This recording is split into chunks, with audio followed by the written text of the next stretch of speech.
இன்னைக்கு என்ன செய்ய போகிறோன்னா பாதாம் அல்வா.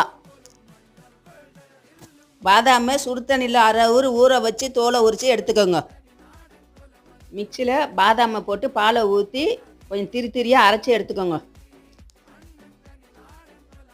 அரைச்சதை கடாயில் போட்டு கொஞ்சம் குங்கும பூவை போட்டு நல்லா கலரி விட்டுக்கிட்டே இருங்க. அப்பப்போ கொஞ்சம் நெய்யை சேர்த்து கிளறி விட்டுக்கிட்டே இருங்க. அது கொஞ்சம் கெட்டியாகனோடனே சர்க்கரை கொஞ்சம் சிட்டிக்கு உப்பை போட்டு நல்லா கலரி விட்டுக்கிட்டே இருங்க. சர்க்கரை போட்டோன்னா கொஞ்சம் நீத்து போவோம், நம்ம கிண்டு நல்லா கட்டியாயிடும்.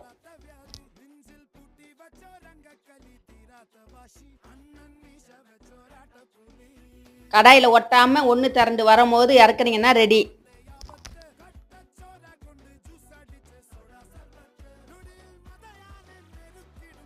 காலேஜில் நடக்கும் வைவா. இன்றைக்கி நான் சேர்ந்தது பாதாம் அல்வா.